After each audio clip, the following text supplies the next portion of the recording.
तुम्हाला ज्या जरित्या बसता येणं शक्य आहे त्या स्थितीमध्ये बसायचंय, जमिनीवर, खुर्चीवर.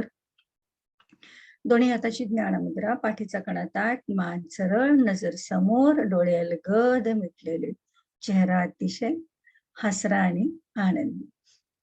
प्रार्थनेपूर्वी त्रिवार ओंकार, तिन्ही ओंकारापूर्वी दीर्घ श्वास.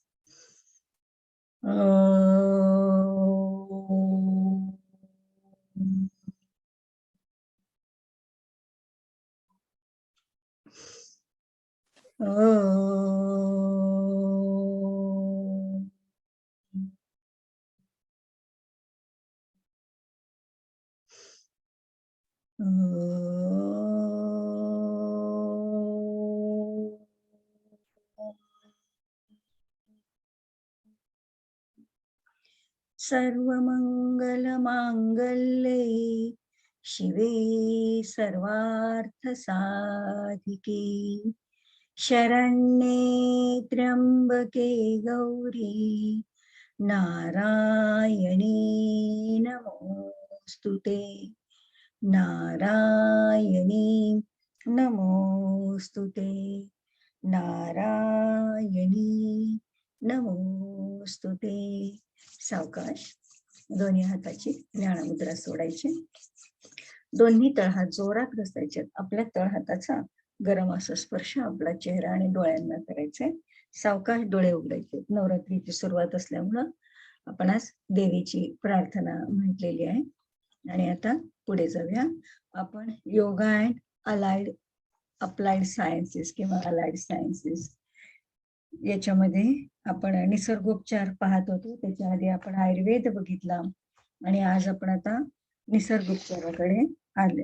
निसर्गोपचारापैकी आपण मागच्या वेळेला हायड्रोथेरपी म्हणजे वॉटर थेरपी आपण पाहिली होती आणि आज आपण आता मड थेरपी एक एक एक एक मड थेरपी नंतर आपण सन थेरपी पाहणार आहोत. सन थेरपी पाहणार आहोत आणि त्यानंतर म्हणजे प्रकाशाचा कसा वापर करायचा आणि त्यानंतर आपण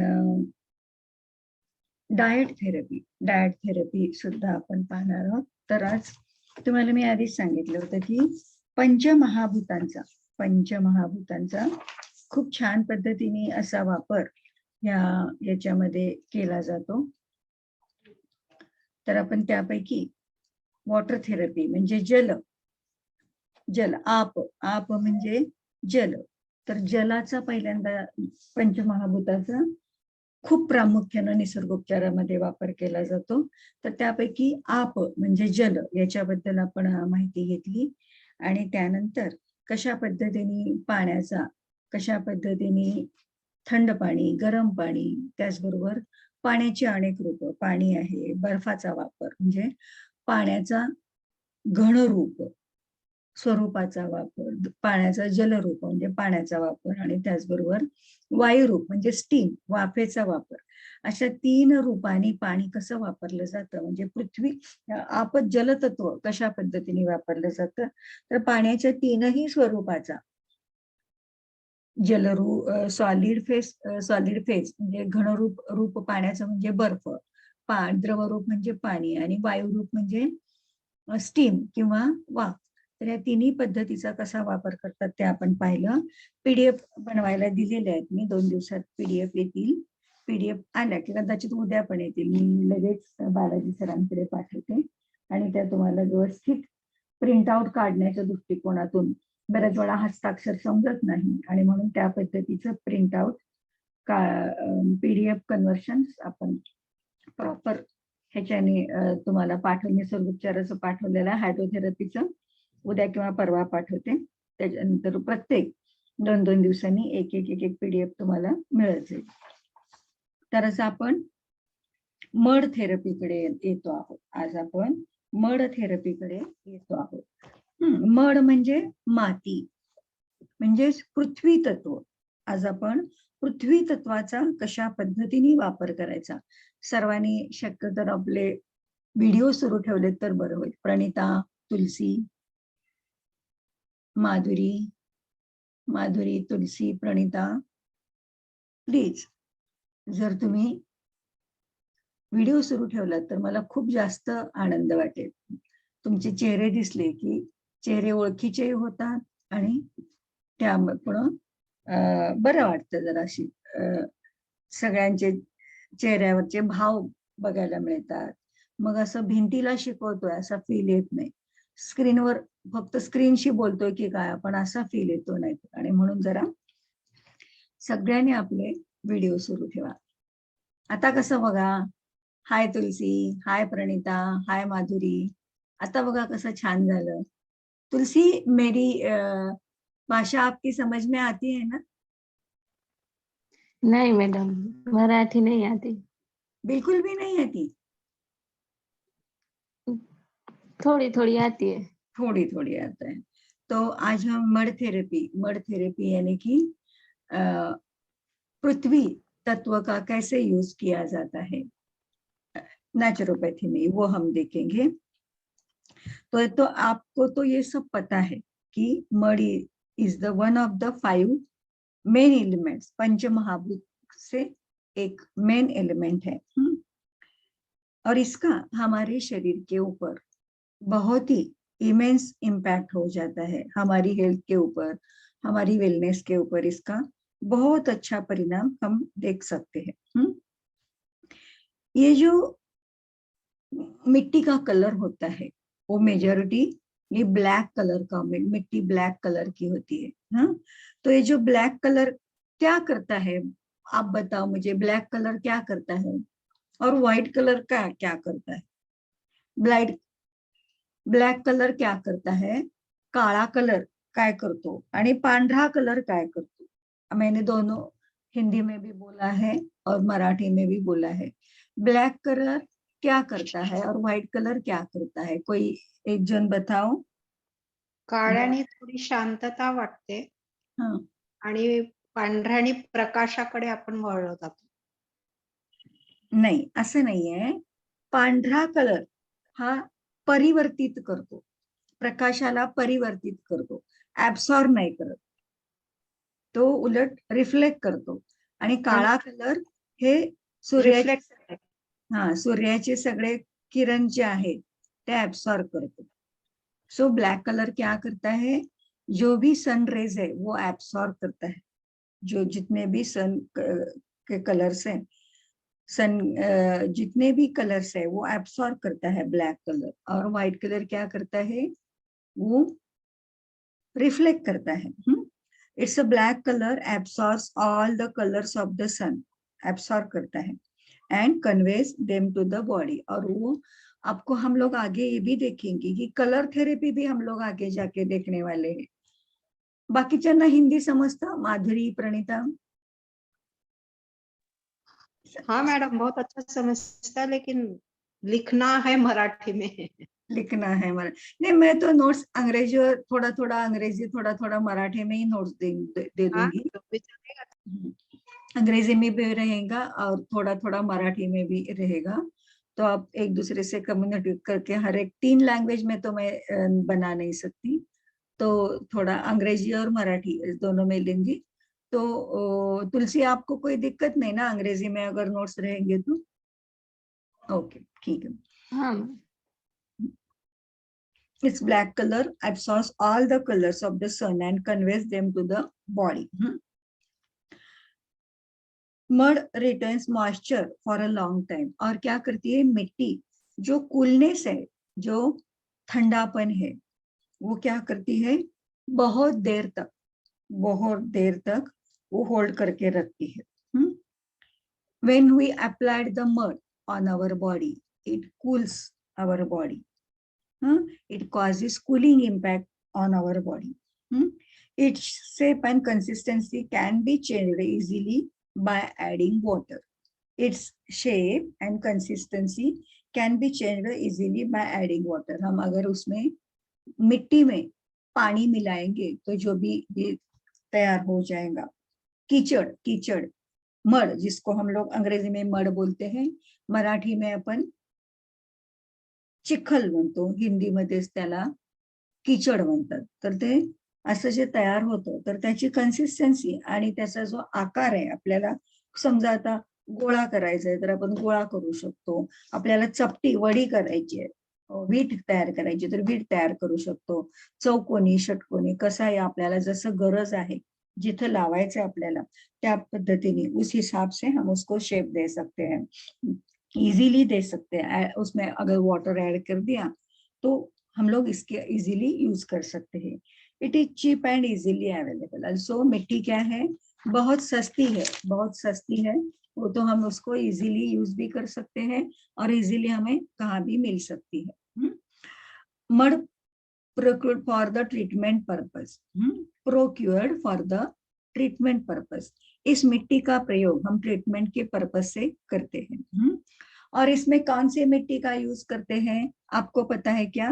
निसर्गोपचार नेचुरोपैथी में कौन से मिट्टी का प्रयोग करते हैं, किसी को पता है? प्रणीता, तुलसी, माधुरी, पता है कौन सा मिट्टी का प्रयोग करते हैं? आप पार्लर भी जाते होंगे तो बहुत सारा कॉस्मेटिक्स में भी मुल्तानी मिट्टी, मुल्तानी मिट्टी, मुल्तानी. और कौन सी अजून कोणती माती वापरतात पार्लरवाल्या? आपली तुमची पार्लरवाली आणखीन कोणती कोणती माती वापरती? मुल्तानी माती, एकदम बरोबर. दुसरी माती कुठली? वारुळ माती. मुंग्यांचं वारूळ जिथं तयार झालेलं असतं ना, त्या वारुळाची जी माती असती ती वारुळाची माती. पण पर्टिक्युलरली आपण naturopathy, but in naturopathy we are using black cotton soil. कापसाची शेती जिथं केलेली असती ना, कपाशीची शेती जिथं केलेली असती तिथली जी काळी माती असती, ब्लॅक कॉटन सॉइल, इसका यूज करते हैं. क्योंकि उसको चिकनापन बहुत अच्छा होता है, गुळगुळीत असतं ते, ती माती गुळगुळीत असते and free from pollution and contamination. आणि माती ती कशी पाहिजे? फ्री फ्रॉम म्हणजे दूषित माती असता कामा नये आणि त्याचबरोबर कॉन्टॅमिनेटेड असता कामा नये, म्हणजे प्रदूषित असता कामा नये. Before use mud should be dried. माती ती सुकवायची आहे, वाळवायची आहे. पाउडर, उसको अधिक चिकना बनाना है, अधिक स्मूथ, बहुत अच्छी तरह से स्मूथ बनाना है. एंड चाळून घ्यायची आहे, अशी चाळून घ्यायची माती सुकून. वो मिट्टी को सुखा कर लेना है, उसको पाउडर, अच्छी तरह से पाउडर में उसको परिवर्तित करना है और उसको ऐसे ऐसे छलनी से सीव करके लेना है. तो इससे क्या हो जाता है, अगर इसमें छोटे छोटे मिट्टी के अगर टुकड़े हो, ग्रास पार्टिकल्स हो, अगर अदर कुछ इम्प्युरिटीज आहे, काही गवताचे छोटे छोटे तुकडे, बारीक बारीक खडे, असं जर काय असेल तर ते त्याच्यामुळं बाजूला होतो. आपको सबको समझ में आ रही है? मैं जो बोल रही हूँ सबकी समझ में आ रहा है? अभी किसी को दिक्कत नहीं है ना? बस ऐसे हाथ ऊपर करके बोलो कि हाँ, ओके, वेरी नाइस. तो ये पाउडर करके लेना है, इसको सुखा के लेना है, अच्छी तरह से सुखा कर फिर उसका पाउडर बनाकर और उसको सीव्ड करके लेनी है. हाँ, तो इससे उसमें जो भी कंकड़ है, छोटे छोटे स्टोन्स है और अगर कोई अदर इम्प्योरिटीज है वो भी उससे दूर हो जाती है. हाँ, नाउ ये कैसे यूज करते हैं, इसका किस तरह से यूज करता है? Mud PACS local application, mud PACS for local application. तो एक हमको ऐसे एक बहुत ही स्मूथ कपड़ा लेना है जिसका स्पर्श जैसे कि रेशम का स्पर्श होता है, उसी तरह का मसलिन क्लॉथ आता है. मसलिन एक टाइप का बहुत ही ऐसा स्मूथ कपड़ा होता है, पतला और स्मूथ कपड़ा होता है, उसको मसलिन क्लॉथ बोलते हैं. तो उस मसलिन क्लॉथ का हमको यूज करना है. तो उसको पानी में भिगो के उसका कीचड़ बनाना है, चिखल बनवायचा है त्याचा. हाँ, और क्या करना है, वो जो कपड़ा होता है उस कपड़े के ऊपर उसके रेक्टेंगुलर शेप में जहां पे भी हम लोगों को लगाना है, जैसे कि एब्डोमेन के ऊपर, हमारे पेट के ऊपर लगाना है या हाथ के जिस साइज के जिस हिस्से में लगाना है. हाँ, अगर देखो यहाँ से रिस्ट जॉइंट से इस ऐसे ऊपर हमको लगाना है, यहाँ से ऊपर लगाना है, तो कैसे बनाना पड़ेगा, ये हाथ का जो जैसा शेप है उस तरह से बनाना पड़ेगा। तो नीचे कपड़ा रखना है, उसके ऊपर वो तैयार किया हुआ हमारा ये लेना है, तैयार की हुई वो मिट्टी लेनी है और उसका लेपन करना है। तो पेशेंट के किस हिस्से के ऊपर लगाना है, अगर पेट के ऊपर लगाना है तो उस तरह से बड़े बड़े कपड़ों का प्रयोग करना चाहिए, लंबे चौड़े। और हाथ के ऊपर लगाना है तो थोड़ा सा लंबाई में ज्यादा कपड़ा और चौड़ाई में कम कपड़ा लेना चाहिए। और उस हिसाब से उसके कपड़े के टुकड़े बनाकर कट करके कपड़े का कट करके लेना है। मोस्टली सर्वसाधारणतः साधारण हे जे मातीचे तुकडे असतात ते कसे बनवतात, 10 इंच गुणिले 6 इंच गुणिले 1 इंच, 10 इंच गुणिले 6 इंच गुणिले 1 इंच आकाराच्या पट्ट्या बनवतात, आकाराच्या पट्ट्या बनवतात आणि त्या पट्ट्यांवर माती ठेवतात आणि मग तो मातीकडचा भाग शरीराला चिकटवायचा आणि कपड्याचा भाग वरती चिकटवायचा। आता हे किती वेळ ठेवायचं, approximately you should apply it for 20 to 30 minutes on your body or patient's body, only for maximum 20 to 30 minutes। और उसके बाद सभी उसके शरीर के ऊपर मिट्टी लगाने के बाद उसको एक गर्म ब्लैंकेट में लपेटना है, पेशेंट को एक गर्म ब्लैंकेट में लपेटना है। तो इससे क्या क्या होता है, जब भी हम पेट के ऊपर मिट्टी लगाते हैं, मिट्टी का लेपन करते हैं, तो जो भी हमको डाइजेशन के हिसाब से digestive in relation to our digestive system, जो भी हमारे प्रॉब्लम्स है वो क्योर हो जाते हैं। कैसे क्योर हो जाते हैं, तो हमारे इंटेस्टाइन में जो हीट होती है या उष्णता होती है, अगर वो बढ़ गई है तो वो क्या होता है, वहां का जो हॉटनेस है या वहां का टेम्परेचर है वो मिट्टी की लेपन से कम हो जाता है और हमारे पेट में या हमारे इंटेस्टाइन में जो भी पेरिस्टालसिस मूवमेंट होती है, जो फूड को आगे ढकेलते हैं, वो पेरिस्टालसिस मूवमेंट बढ़ जाते हैं। सबको पता है peristalsis movement, Madhuri peristalsis movement माहिती आहेत का, तुलसी पेरिस्टालसिस मूवमेंट माहिती आहे का, आंत्रलहरी असं त्याला म्हणतात। पेरिस्टालसिस मूवमेंट को मराठी में आंत्रलहरी ऐसे बोला जाता है। जैसे कि हम मुंह में खाना खाते हैं, खाना खाने के बाद गले से फूड पाइप से हमारा खाया हुआ पूरा अन्न पेट में जाता है, तो वो किससे, तो हमारी इसोफेगस में क्या होता है, ऐसा कॉन्ट्रैक्शन और रिलैक्सेशन होता है, उसको पेरिस्टालसिस मूवमेंट बोलते हैं। उससे हमारा फूड आगे आगे स्टमक में ढकेला जाता है।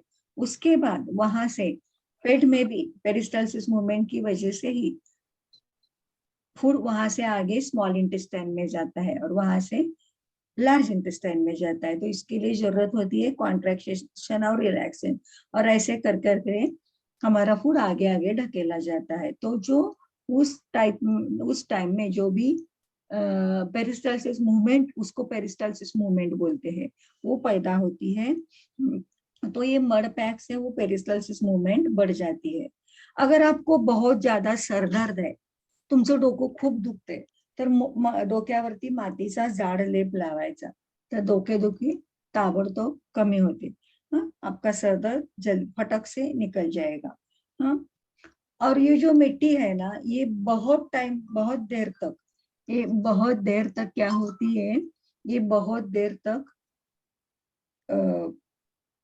ठंडी रहती है। ये जो मिट्टी है ना, जल्दी उसका ठंडापन कम नहीं होता। तो जहां जहां पे बहुत ठंडा करना है, जिस बॉडी पार्ट को ठंडा करना है, तो वहां पे हमको वो मिट्टी का लेप लगाना है। अभी हम लोग ये शरीर के बारे में हुआ, अब हम लोग देखेंगे मड पैक्स फॉर फेस, चेहरे के लिए हम कैसा यूज करते हैं। तो इसके लिए बहुत चिकनी मिट्टी का प्रयोग है, इसीलिए हम लोग मुल्तानी एक तरह की मिट्टी होती है, जहाँ वो मुल्तान देश है, आपको पता है, वहां पे वो मिलती है। तो वो उस बहुत ही चिकनापन, उसमें बहुत ही चिकनापन होता है, स्मूथनेस उसकी बहुत अच्छी होती है। तो वो जितना फाइन पाउडर ले सकते हैं उतना फाइन पाउडर का प्रयोग चेहरे के लिए करना है। तो पूरे चेहरे के ऊपर लेप लगाने के बाद वहां भी हम लोग ज्यादा से ज्यादा 30 मिनट्स तक पैक लगाना है। उससे क्या होता है, हमारी जो स्किन, चेहरे की स्किन है वो बहुत फ्लॉलेस हो जाती है। अगर उसमें काले धब्बे, कुछ दाग धब्बे हो तो वो निकल जाते हैं। हमारा फेस जो है वो फेयर हो जाता है, फेयर हो जाता है। अगर टैनिंग हुआ है, सनरेज से टैनिंग हुआ है तो टैनिंग निकल जाती है। पिंपल्स है, आपके चेहरे के ऊपर पिंपल्स है तो पिंपल्स निकल जाते हैं। और यहाँ पे जो पोर्स होते हैं हमारे स्किन के ऊपर वो क्लीन हो जाते हैं। हाँ, अगर आपके आँख के नीचे ब्लैक सर्कल्स है, आँख के नीचे ब्लैक सर्कल्स है तो वो ब्लैक सर्कल्स कम हो जाते हैं। आंखों को अगर थकान है तो वो थकान, आंखों की थकान कम हो जाती है। अगर आपको आंखें आपकी बहुत लाल लाल होती है, रेड रेड होती है, डोळे लाल होत असतील वरचेवर, तो वो भी तकलीफ आपकी कम हो जाती है। और अगर आपको कुछ एलर्जीज है, उस एलर्जी है स्किन की, जैसे कि खुजली आती है, कुछ फुंसियां आती है, त्वचेवर खाज येत असेल, काही अलर्जिक रॅशेस येत असतील तर ते सुद्धा मड थेरपीमुळे कमी होतात. डोळ्यामध्ये काच बिंदू निर्माण होतो त्यावेळी आपला डोळ्याचा जो हे आहे, डोळा आहे, आयबॉल ज्याला म्हणतात, आयबॉल डोळा जो आहे त्या डोळ्यावर प्रेशर येतं आणि तर ते प्रेशर कमी होण्यासाठी या मड थेरपीचा उपयोग होतो.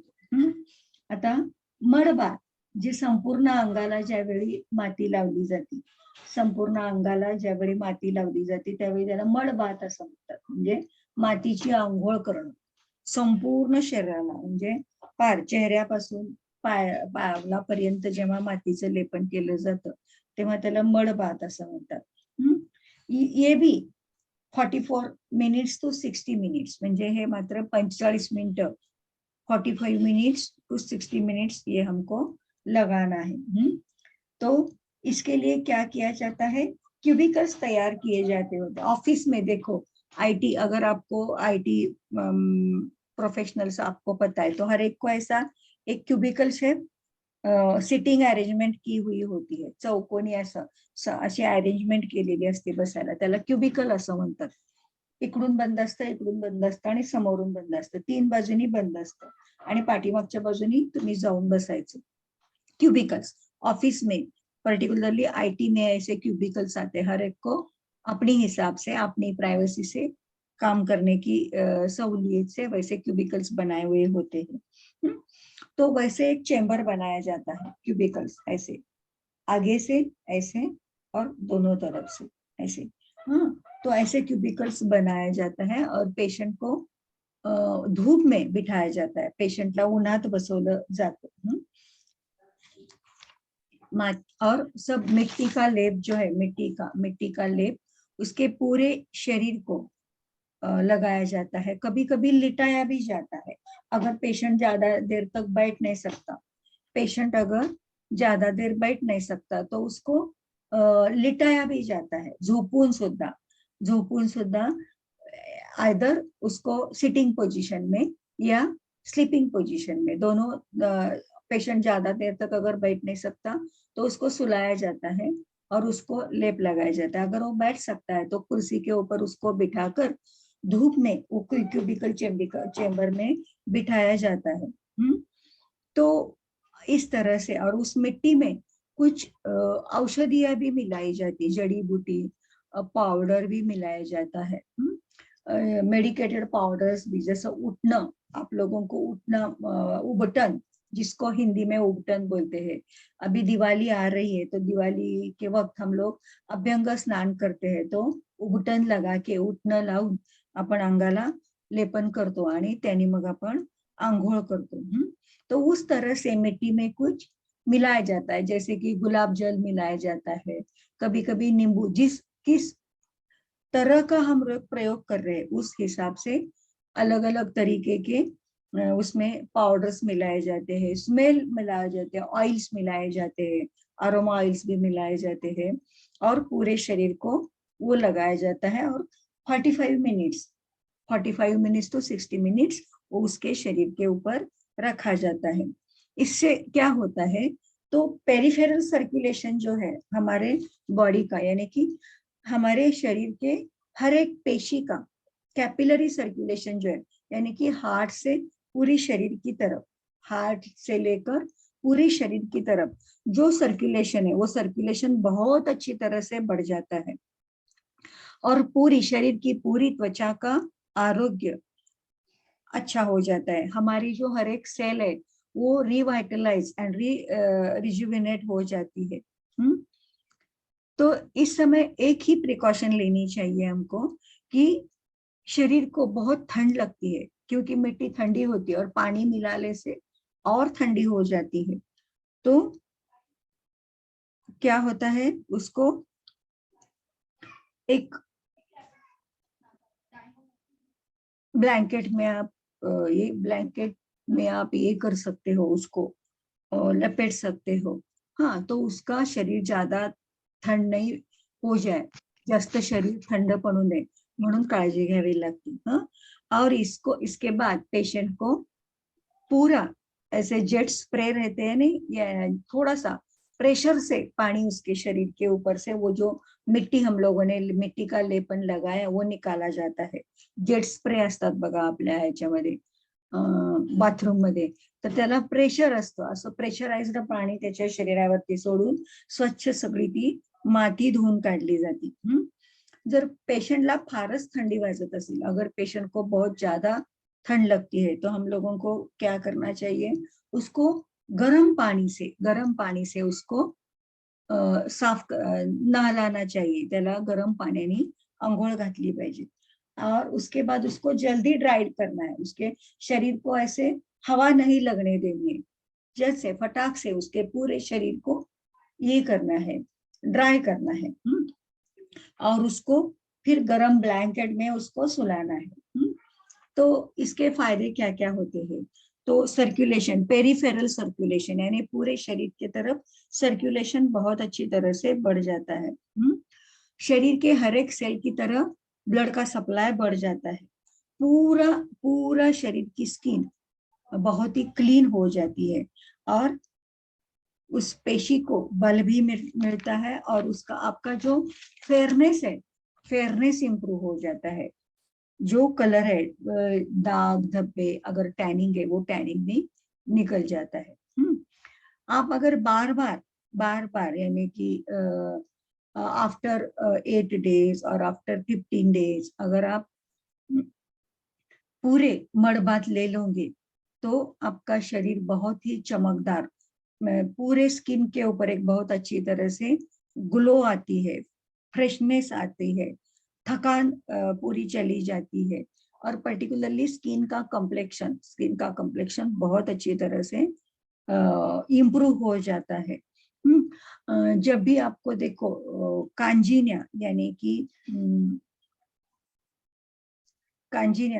कि मीजल्स यानी कि गोवर, और कांजी यानी कि चिकन पॉक्स।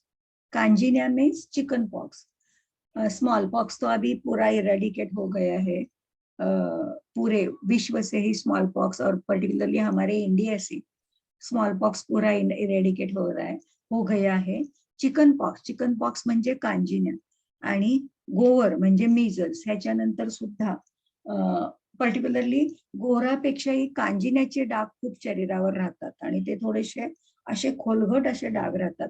तर कांजिन्या येऊन गेल्यानंतर ते डाग नाहीसे करण्यासाठी मातीचा, अगर चिकन पॉक्स हो जाने के बाद जो भी दाग धब्बे हमारे शरीर के ऊपर रहते हैं, तो उसके लिए भी ये मड थेरेपी बहुत अच्छी है। मड बाथ से पर्टिकुलरली स्किन के जो स्किन डिसीज है, वो स्किन डिसीज चले जाते हैं, जैसे कि सोरियासिस है, लेप्रेसी है, उसके बाद ल्यूकोडर्मा यानी कि मराठी में जिसको श्वेत कुष्ठ बोलते हैं, ये भी इसके ट्रीटमेंट में भी मड थेरेपी का यूज किया जाता है। और अगर आपको कुछ एलर्जी हो, आर्टिकेरिया यानी कि पूरे शरीर को अगर खुजली होती हो, खुजली आती है, तो कुछ एलर्जीज है, स्किन एलर्जीज है, स्किन रैशेस आते हैं, तो उसी में भी मड थेरेपी का प्रयोग किया जाता है। और कॉस्मेटिक्स में तो इसका बहुत ही ज्यादा इसका प्रयोग करते हैं। मैंने आपको बोला कि चेहरे के लिए मुल्तानी मिट्टी का प्रयोग किया जाता है। अगर आपका फेस बहुत ऑयली, आपकी स्किन अगर ऑयली है, बहुत स्किन ऑयली है, तो मुल्तानी मिट्टी का प्रयोग किया जाता है। और अगर आपका चेहरा बहुत ड्राई होता है तो वारुड़ मिट्टी का प्रयोग करते हैं। हाँ, तो इस तरह से मड थेरेपी का हम लोग प्रयोग करते हैं। उसके बाद हम देखेंगे सन बाथ के बारे में बात करेंगे। हाँ, हम लोग है ना डायरेक्टली सनलाइट में ये नहीं कर सकते। सुबह के बाद या शाम का वक्त छोड़कर सुबह 7, 8, 9, ज्यादा से 9 बजे तक, उसके बाद क्या होता है, सूर्य की धूप बहुत बढ़ती है और उसमें जो अल्ट्रावायलेट रेज होते हैं, अल्ट्रावायलेट रेज का हमारे शरीर के ऊपर बहुत बुरा इम्पैक्ट पड़ता है। स्किन टैन हो जाती है, काले काले धब्बे पूरे शरीर के ऊपर आते हैं।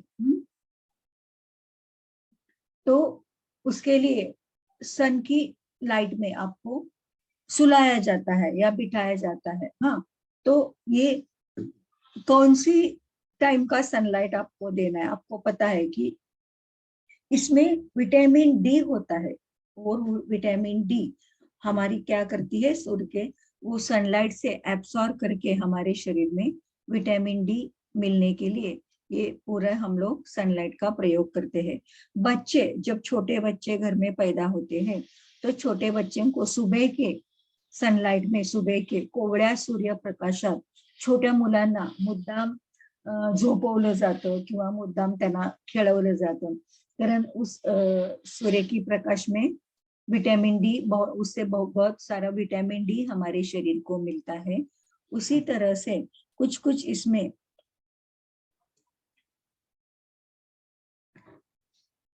कुछ कुछ डिसीजेस में भी हम सनलाइट का प्रयोग करते हैं। और लेकिन ये सनलाइट जो है वो डायरेक्टली हमारी आंखों के ऊपर नहीं आना चाहिए। हाँ, तो जब भी हम सन में बिठाते हैं पेशेंट को, तो उस टाइम हमारे आंखों के ऊपर पट्टी रखनी चाहिए या गॉगल का प्रयोग करना चाहिए। तो इस तरह से हम लोगों को ये सनबाथ देते समय प्रिकॉशन लेनी चाहिए। कितनी टाइम के लिए ये सूर्य प्रकाश का यानी कि सन थेरेपी का उपयोग हमको करना है, तो 15 minute say 45 minutes, 15 minute say 40, depending on the environment. अगर बहुत ठंड है, एनवायरमेंट बहुत कूल है, तो उस टाइम हम क्या करेंगे, 45 मिनट्स तक बिठाएंगे। अगर एनवायरमेंट बहुत हॉट है तो 15 मिनट बिठाएंगे। तो इसके बारे में भी हम लोग डिटेल्स में चर्चा करने वाले हैं। इसके बाद आता है मसाज थेरेपी का भी मैम बहुत सारा। किसी को कुछ पूछना है क्या? हाँ मैम, वो टाइम कौन से टाइम पे करना है sunbath? Sunbath depending upon the necessity. कभी कभी तेज धूप की भी जरूरत होती है, तो कभी कभी लाइट धूप की भी जरूरत होती है। तो अगर हमको विटामिन डी बढ़ाना है तो सुबह के जो पहले किरण होते हैं सूरज के 9-10 बजे तक के, 10-11 बजे तक के सुबह सूरज उगने के बाद सूर्योदयानंतर 9-10 वाजेपर्यंत जो कोवळा सूर्यप्रकाश असतो, जिसको हम टेंडर सनलाइट बोलते हैं, कोवळा सूर्यप्रकाश असतो, त्या कोवळ्या सूर्यप्रकाशात वो उस में हम लोगों को उसके लिए ये करना है, उसका प्रयोग करना है विटामिन डी बढ़ाने के लिए। और कभी कभी ऐसा अभी रिसर्च कोई अभी ऐसा भी रिसर्च हुआ है कि बताते हैं कि दोपहर की धूप भी विटामिन डी से भरपूर होती है, ऐसा किसी किसी का मानना है।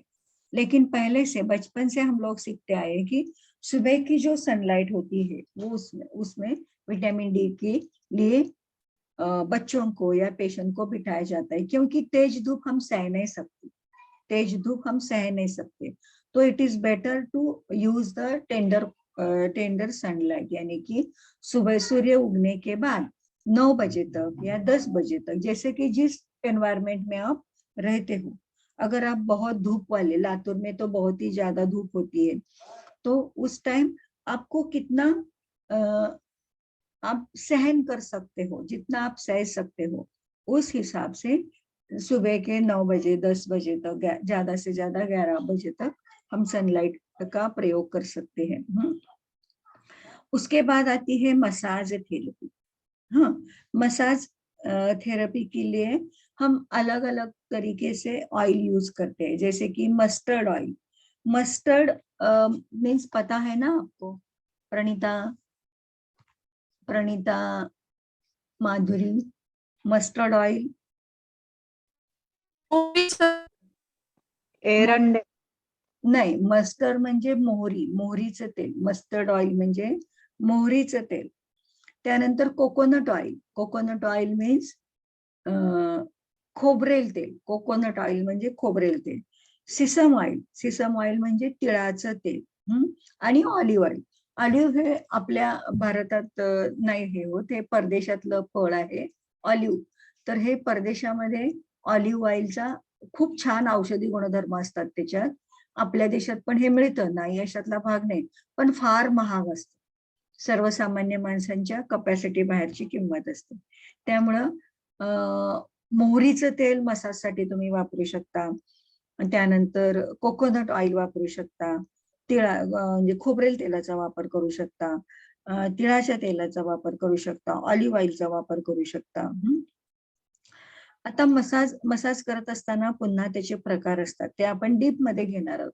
किती प्रकारचा मसाज असतो, तो कसा करायचा असतो, स्ट्रोक कसे कसे द्यायचे असतात. त्याला pressing, tapping, rubbing, bending, stretching, vibrating, needling, तर असं वेगवेगळी त्याची नाव आहेत. म्हणजे ते कशा पद्धतीने स्ट्रोक द्यायचा आहे, कशा पद्धतीने हे करायचंय, त्यावर ते अवलंबून असते की कोणता मसाज कुठल्या जागी. गुडघ्याला करत असताना कसा करायचा, कोपराला करत असताना, पर्टिक्युलरली गुडघा, कोपर, खांदे असे जे सांधे आहेत तिथं सर्क्युलर मसाजचा वापर केला जातो. 8 शेपनं मसाज कधी, स्ट्रेट स्ट्रोक कधी द्यायचे, अपवर्ड डिरेक्शननी कधी द्यायचे, डाऊनवर्ड डिरेक्शननी कधी द्यायचं, म्हणजे कसा पेशंट आहे, मग त्याच्या बाह्य भागापासून आतल्या भागाकडे कधी प्रेशर द्यायचं आणि कधी आतल्या भागाकडून बाहेर कधी प्रेशर द्यायचं, ह्याचे सगळे नियम असतात. आणि कशा कशा पद्धतीने मसाज केला पाहिजे ते पण हे असतात. तर आपण मसाज हे प्रकरण, याच्यानंतर मड थेरपी झाल्यानंतर आपण मसाज हेच प्रकरण घेणार आहोत. मसाज सुद्धा गरजेनुसार, आता संपूर्ण शरीराचा मसाज आहे तर तुम्ही संपूर्ण शरीराचा मसाज हा साधारण अर्धा तास, पाऊण तास आणि 1 तास या पद्धतीने. कारण कसं, काही जण 5 फूट उंच असणार, काही जण 6 फूट उंच असणार, काही चांगले सणसणीत 6.5 फूट उंच असणार. तर त्यांचा त्या पद्धतीने शरीर किती छोटं आहे आणि किती मोठं आहे त्या पद्धतीने अर्धा तास, आणि कुठल्या कुठल्या गरजेसाठी आपण मसाज करतो ते हे असणार आहे, त्याचा टाइम ड्युरेशन असणार आहे.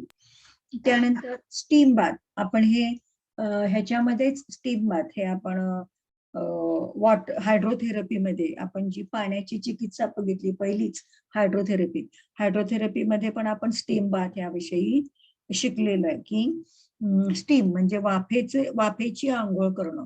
आता बऱ्याच ठिकाणी बघा जिम मध्ये स्टीम सोना बाथ म्हणून असतं. स्टीम एक रूम असती, अशी रूम बनवलेली असते किंवा चौकोनी पेटी असते. पेटी असेल तर मान वर करता येते, त्याच्यामध्ये मानेच्या खालचा भाग त्या पेटीमध्ये तुम्हाला पेटीच्या आतमध्ये पण खुर्ची असते, त्या खुर्चीवर तुम्ही बसायचं आणि इथपर्यंत ती पेट 2 भाग असतात.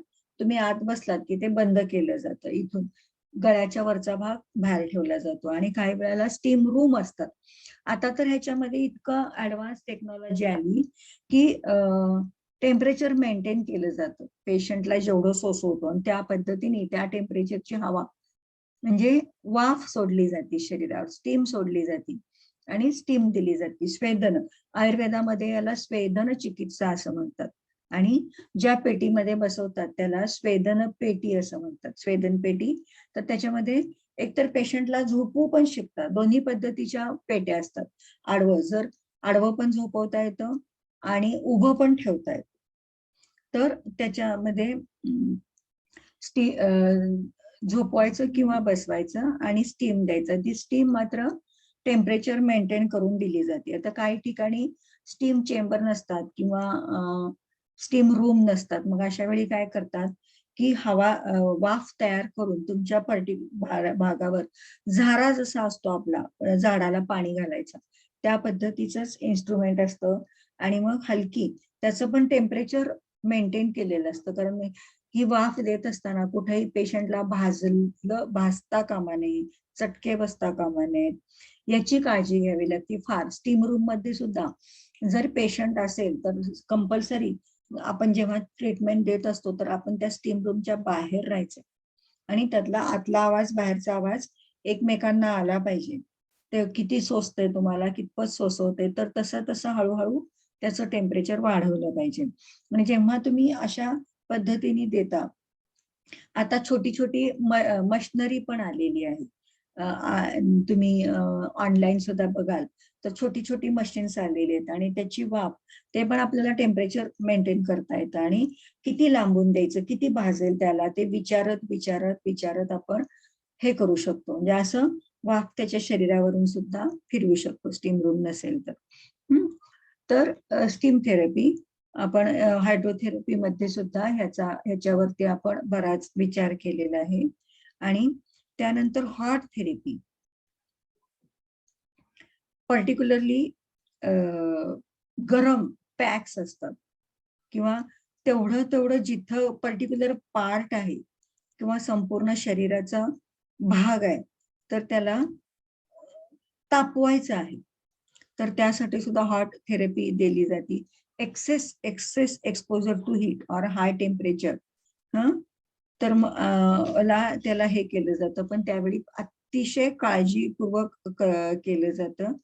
तर हे काय होतं, जितका गरम आपण शेक देऊ त्याच्यामुळे काय होतं की टेम्परेचर, आपले जे गरम रिसेप्टर असतात, संवेदना जाणून घेण्याचे सेंटर्स असतात, ते स्टिम्युलेट होतात आणि ते आपल्या सिम्पॅथेटिक नर्वस सिस्टीमला, आपल्या मेंदूतला एक भाग असतो सिम्पॅथेटिक आणि पॅरासिम्पॅथेटिक, ते आपण आता जेव्हा नर्वस सिस्टीम तुम्हाला मी शिकवेन त्यावेळी सिम्पॅथेटिक नर्वस सिस्टीम म्हणजे काय, पॅरासिम्पॅथेटिक नर्वस सिस्टीम म्हणजे काय तुमच्या लक्षात येईल.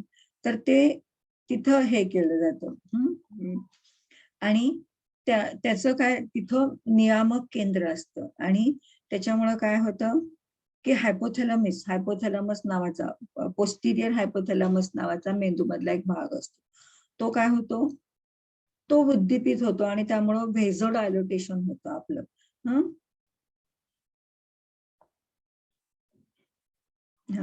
तर त्यामुळं नंतर मग आपल्याला काही वेळेला त्या व्हेझोडायलेटेशन मुळे काय होतं तर गरमपणा वाढतो आणि व्हेझोडायलेटेशन म्हणजे सगळ्या ज्या आपल्या रक्तवाहिन्या असतात त्या प्रसरण पावतात आणि त्यामुळं काय होतं की रक्तप्रवाह जो आहे तो रक्तप्रवाह काय होतो, इम्प्रूव्ह होतो आपला.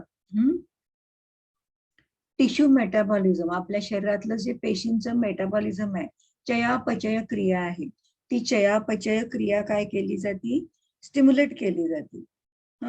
आणि त्यामुळं पेशी जे पेशींचं पोषण मूल्य ओढून घ्यायचं किंवा पोषण मूल्य शोषून घ्यायची ताकद पेशींची वाढते.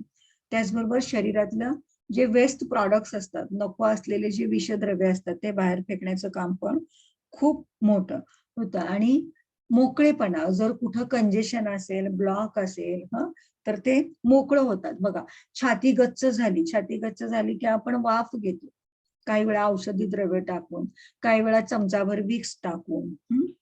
तर ह्याचा आपण वाफ घेतो आणि वाफेमुळे काय होतं, सगळा श्वसन मार्ग, नाक मोकळं होतं, छाती मोकळी होती. तर त्यामुळं काय होतं, कंजेशन, जे सगळं छाती भरली ती भरलं पण कमी होतं.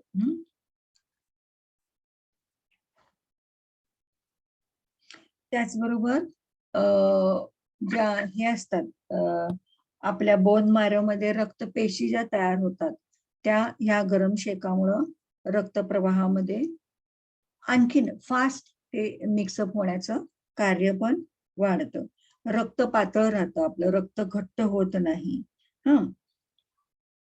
आणि त्याचबरोबर आपला जो शरीरात लिंफ तयार होतं, लिंफ जे आहे ते एक प्रकारचं शरीराला जे नको आहे ते वेस्ट मटेरियल जे बाहेर टाकण्याचं काम शरीरातलं आपल्या लिंफ करत असतं.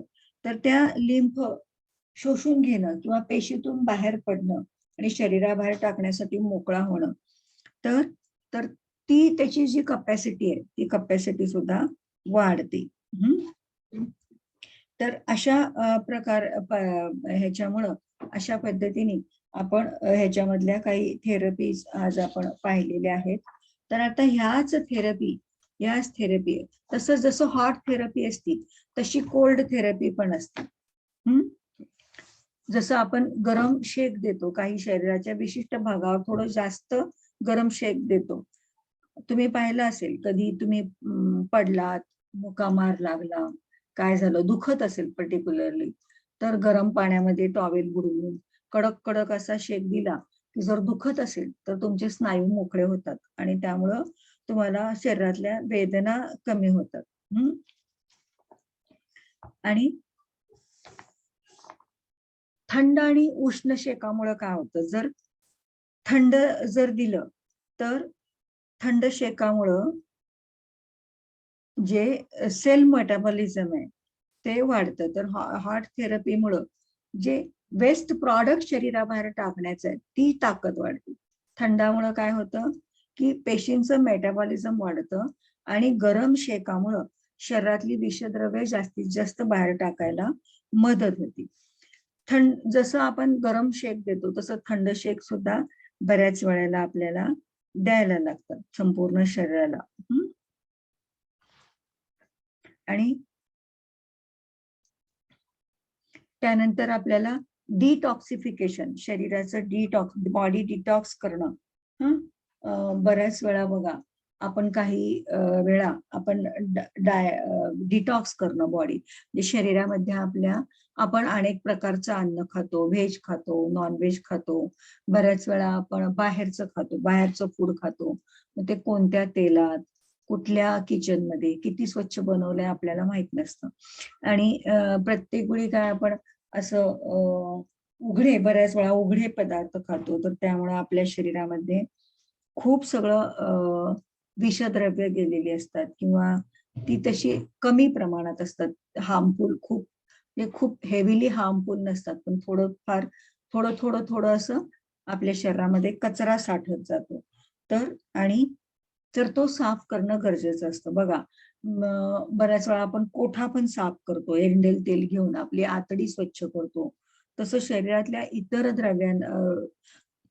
अवयवांमधलं सुद्धा आपल्याला विषद्रव्य बाहेर फेकायचे असतात. तर त्यासाठी डिटॉक्सिफिकेशन, मग यासाठी आपण शरीरातला कफ आहे, मेद आहे, श्लेष्मा आहे, चिकट असे जे पदार्थ असतात ते शरीराबाहेर टाकण्यासाठी, जसं की आपण बघा लहान आतड्यातलं आणि मोठ्या आतड्यातला मळ साफ करण्यासाठी आपण शंख प्रक्षालन देतो.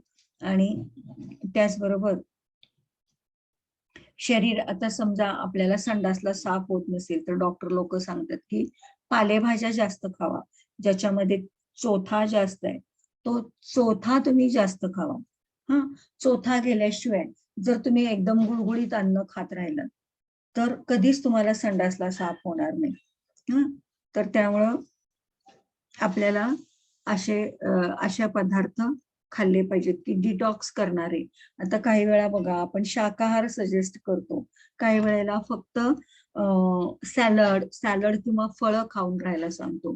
काही वेळा आपण फक्त पाणी, वॉटर थेरपी देतो, पाणी प्यायला ठराविक काळासाठी फक्त पाणी प्यायला सांगतो. काही वेळा कच्चं सॅलड, गाजर, काकडी, बीट, टोमॅटो हे कच्चं सॅलड खाऊन राहायचं आणि फक्त फळं खाऊन राहायचं. हल्ली स्मूदीची हे आली बघा, क्रेज आलेली आहे. सकाळी उठल्या उठल्या पालकची भाजी, त्याच्यात एके दिवशी केळी मिक्स करायची, पुदिन्याची पानं, मिंट लीव्ह, पुदिन्याची पानं, ते सगळं एकत्र कच्चं असं हे करायचं, बारीक करायचं, त्याचा रस करायचा आणि तो रस प्यायचा. असे विविध रस पिले जातात आणि मग त्या पद्धतीने शरीर स्वच्छ केलं जातं. शरीराचा जो हे असतं, पीएच जो असतो तो पीएच मेंटेन केला जातो आणि बॅक्टेरियल, शरीरातल्या सगळ्या बॅक्टेरिया बाहेर काढून टाकण्यासाठी प्रयत्न केले जातात. शरीर स्वच्छ हलकं होतं. शंख प्रक्षालनानंतर बघा, तुम्ही कधी शंख प्रक्षालन केले का? तर बॉडी डिटॉक्स करण्यासाठीच शंख प्रक्षालन केलं जातं. आपण षटकर्मांचा वापर करतो. आयुर्वेदामध्ये, योगामध्ये आपण अनेक षटकर्मांचा, शरीर शुद्धीसाठी षटकर्मांचा, शरीरातला मेद, कफ, चिकट श्लेष्मा बाहेर काढून टाकण्यासाठी षटकर्मांचा वापर करतो. धौती, बस्ती, नेती, नवली, त्राटक. तर आयुर्वेदामध्ये पंचकर्माचा वापर केला जातो. वमन, विरेचन, बस्ती, नस्य आणि रक्तमोक्षण ह्या पंचकर्माचा आयुर्वेदामध्ये वापर केला जातो. ह्या सगळ्या शरीर शुद्धीच्या, बॉडी डिटॉक्स करण्याच्या पद्धती आहेत.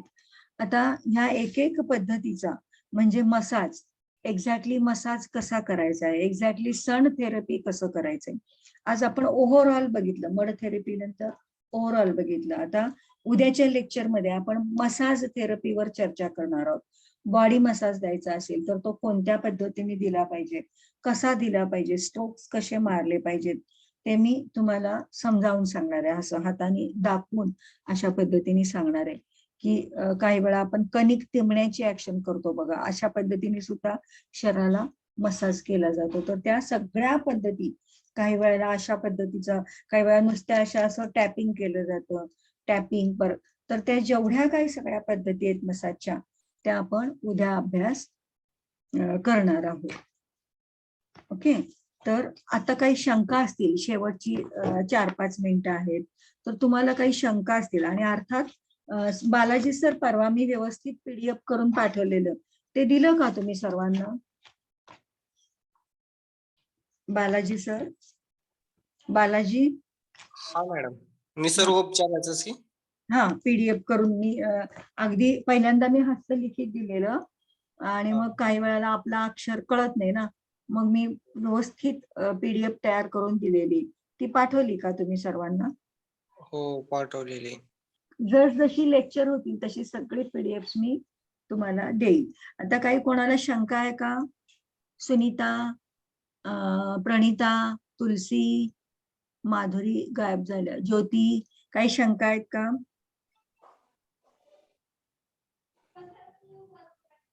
काही शंका नाही? चालेल, मग प्रेयर घेऊन आपण थांबूया. आणि काय झालंय, कोणाला